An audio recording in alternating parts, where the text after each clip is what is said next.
The front door slammed so hard the framed wedding photo jumped on its nail and hung crooked, glass spiderwebbed at the corner. I stood in the hallway clutching the manila envelope she'd left on the kitchen table. The word divorce stamped in red across the seal like a fresh wound. My pulse hammered in my ears louder than the echo of her heels vanishing down the driveway. "Mark."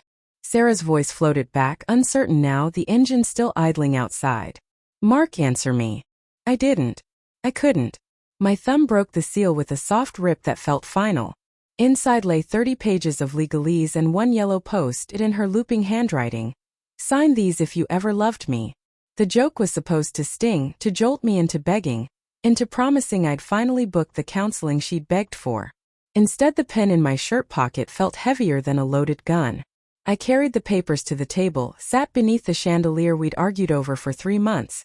Too gaudy, too expensive, perfect for the life we swore we'd build, and opened to the signature page. My hand didn't shake. It moved with the calm of a man who'd already died inside. Mark Andrew Callahan. The ink bled a little where the nib hesitated over the final loop, but the line was straight, decisive. The front door creaked again. Sarah stepped in, cheeks flushed from the cold, eyes wide with the realization that her bluff had been called. Snowflakes melted in her dark hair like tiny apologies. You actually signed them?" Her voice cracked on the last word. I slid the envelope across the oak. "You wanted proof I was listening. There it is." She stared at the papers as if they might bite her. "It was a test, Mark. A stupid, desperate test. I thought," she swallowed, "I thought you'd fight for us." The laugh that escaped me tasted metallic. "Fight? Sarah, I've been fighting alone for 2 years. Every late night you claimed was just inventory. Every weekend conference in cities I never got invited to. Every time your phone buzzed face down on the nightstand." I gestured at the envelope. This is the first honest thing you've put in front of me in months." Her knees buckled. She caught the back of the chair, knuckles white. "There's someone else," she whispered, the confession slipping out like a held breath finally released. The room tilted. I gripped the table's edge to stay upright. "Say his name."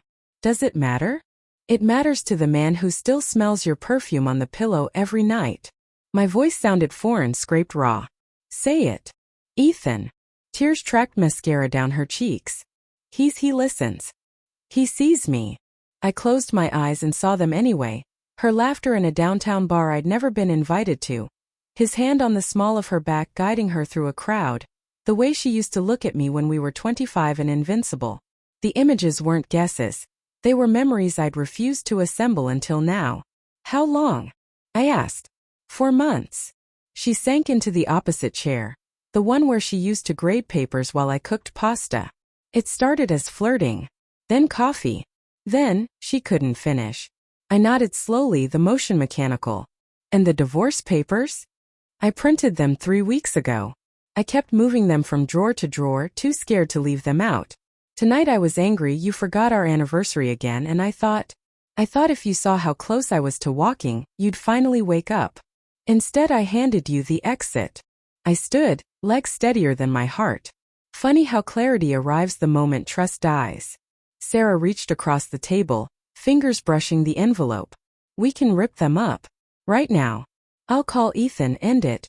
Book the first therapist I find." "No," the word cut clean. "You don't get to undo the moment you stop choosing me. That signature isn't leverage anymore. It's liberation." Her sob was ugly, guttural. "I don't want to lose you." "You already did." I picked up my keys from the hook by the door. The same hook where her scarf still hung.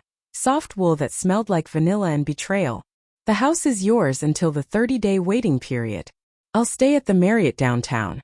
Send the rest of my things to my office." "Mark, please." I paused in the doorway, snow swirling in behind me. "You taught me something tonight, Sarah. Love isn't the promises we keep. It's the ones we believe even when the evidence screams otherwise." I believed you. Past tense. The cold hit my face like absolution. Behind me, her crying chased me down the steps, but I didn't look back. The crooked wedding photo watched from the wall, our younger selves frozen mid-laugh, oblivious to the fracture widening beneath their feet. At the curb, her SUV idled, driver door still open. Ethan leaned against the hood, arms crossed, confusion creasing his brow as I approached. He straightened when he saw my face. "You're him," I said. He glanced toward the house where Sarah's silhouette hovered in the doorway. "Look, man, I didn't mean for. Save it." I tossed the signed envelope onto the passenger seat through the open door. It landed with a soft thud. "She's all yours. Try not to forget the anniversary." I walked past him into the night, boots crunching salt and ice. My phone buzzed. Sarah, of course. I silenced it, then opened the banking app and transferred half our savings into the new account I'd opened 6 months ago. The one she didn't know about because she'd stopped checking statements when the lies got heavy. The Marriott lobby smelled of cedar and regret. At the front desk, I asked for a room facing the river. The clerk handed me a keycard and a sympathetic smile that said she'd seen this movie before. Up on the 12th floor, I stood at the window watching city lights shimmer on black water. Somewhere across town, Sarah was probably shredding those papers, or maybe packing a bag, or calling Ethan to come fix what she'd broken. I raised an invisible glass to the reflection of a man I barely recognized. "To the end of illusions," I toasted, voice steady for the first time in years.